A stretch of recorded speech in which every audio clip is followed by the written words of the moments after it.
আজকের গল্প জ্যোতিষী। লেখা ও পাঠ অমিতাভ রায়। পরিবেশনা রবিবারে ও অবসরে গল্প পাঠ। সমীরণ সেন বাড়িটা নিজে দাঁড়িয়ে থেকে রং করানোর তদারকি করছে।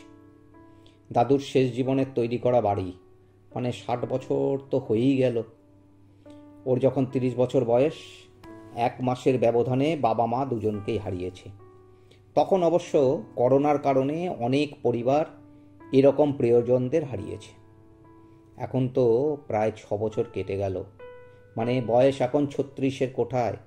অত ভালো ছেলে, অত বড় চাকরি, কিন্তু এখনও অবিবাহিত।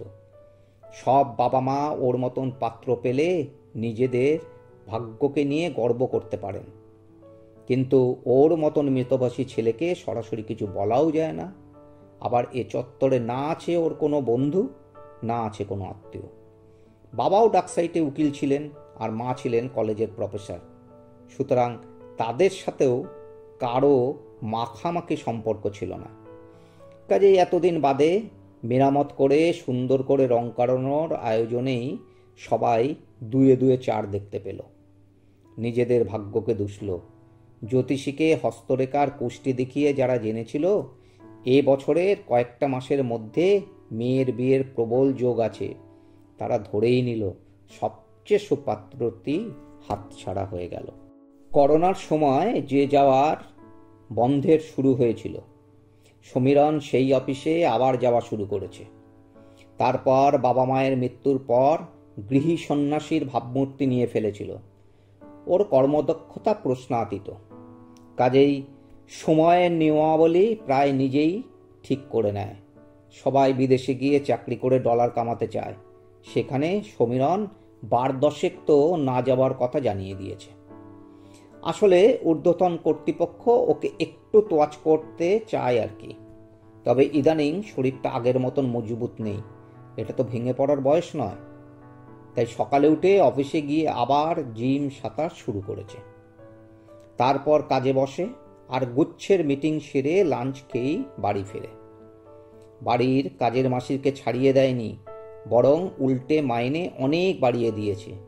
শনি রবি আর ছুটির দিনগুলিতে সকালে আসে, অফিসের দিনগুলিতে রাত্রে এসে রুটি তরকারি আর ডিম সেদ্ধ করে দিয়ে যায়। মিরন একটু অল্প বয়সেই প্রমোশন পেয়ে পেয়ে অনেকটা ওপরের পদে উঠে গেছে। বেশি বয়সের অনেকেই ওর অধস্তন, কিন্তু ওর ব্যবহার কারো মনে কোনো রকম দুঃখের দাগ লাগতে দেয় না। এরকমই এক বন্ধুর মতন সহকর্মী রাতুল ওই অফিসে গত 3-4 বছর ধরে আছে। অন্তত গত 2 বছর ধরে বিভিন্ন ছুতোয় রাতুল সমীরণকে ওদের বাড়ি নিয়ে গেছে। বর্তমানে খুব বুঝতে পারে যে বোন রাই প্রথম দর্শন থেকেই ওর প্রেমে পড়ে আছে। বাবা মা তো এক পায়ে খাড়া। নিজের ডাক্তারি যেমন নিজে করা যায় না, তেমনি সমীরণের মতো অত মেধাবী চৌখস ছিল নিজের মন খারাপ করা দিনগুলোর থেকে বের হতে পারছিল না। রাতুলের আন্তরিক অনুরোধেই ওদের পারিবারিক এক জ্যোতিষীর কাছে গেল। গিয়ে আরও দ্বিধাগ্রস্ত হয়ে গেল। ছোট বড় বেলাতেও বাবা মা কয়েকজনের কাছে নিয়ে গিয়েছিলেন। কেউ বা বলেছে 72, কেউ বা 80, কেউ বা বলেছে নীলা, তো কেউ হীরা। কারোর চোখে শনি, আবার কারোর চোখে মঙ্গল নিচস্থ। কেউ বলেছে জল থেকে খুব সাবধান, আবার কেউ বা বলেছে উঁচু স্থান থেকে পড়ে বিছানায় শয্যাশায়ী হওয়ার আশঙ্কাও আছে। মন দ্বিধাগ্রস্ত। সমুদ্রের জলে নামতে পারবে না, নাকি পাহাড়ে যাওয়া চিরকালের জন্য বন্ধ হয়ে গেল। তবে গত মাসে 3 দিনের ছুটিতে কাউকে কিছু না বলেই গৌহাটি চলে গেল কামাখ্যা মায়ের দর্শনে।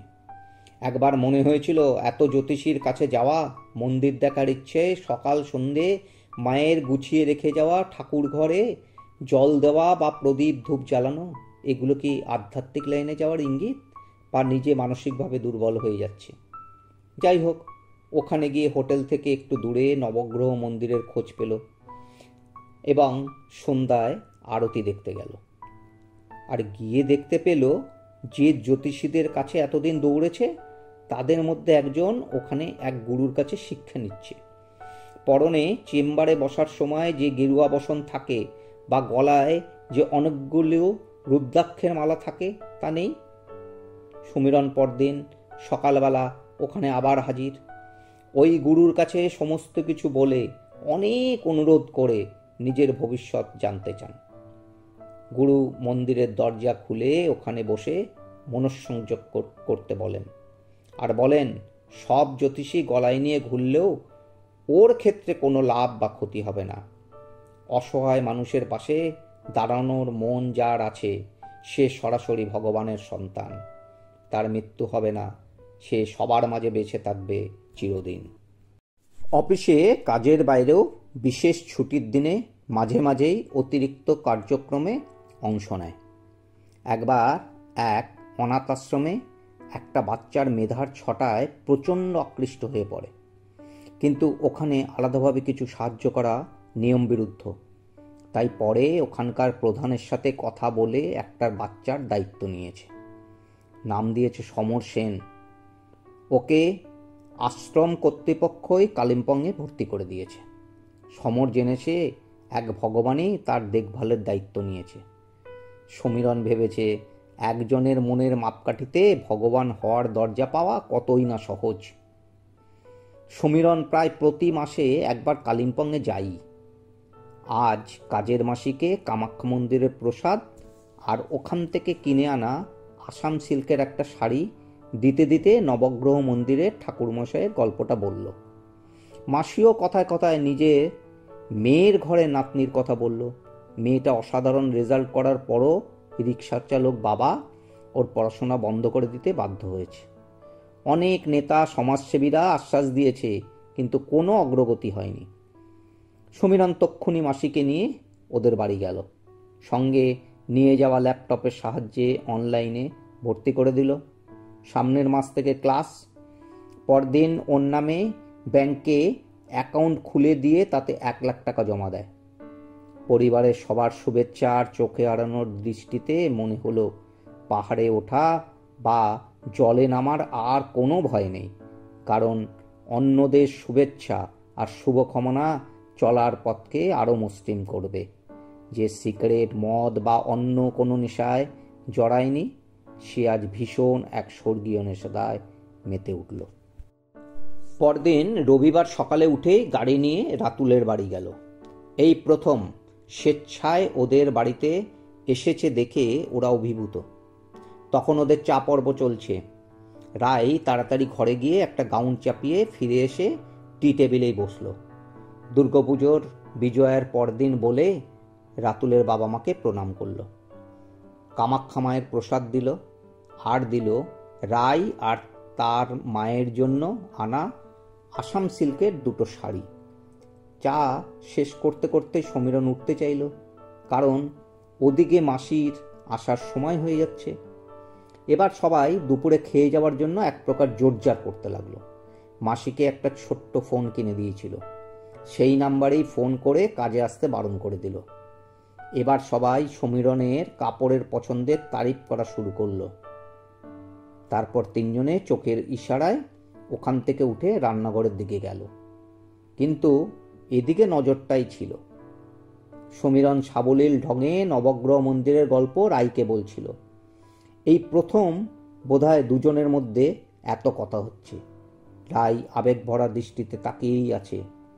এরপর সমীরণ সমর আর মাসির নাতনির গল্প যখন মেজাজের সাথে বলছিল, হঠাৎ রায় উত্তেজনায় সমীরণের হাতটা ধরে সমর্থন আর সহমর্মিতা জানালো।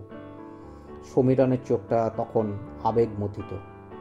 রাতুল ভাবতে লাগলো, কোন জ্যোতিষী যেন বলেছিল রায়ের বিয়ে খুব পরিচিত ছেলের সাথেই হবে, আর অগ্রহায়ণে যোগাযোগ হয়ে মাঘেই বিয়ে হবে।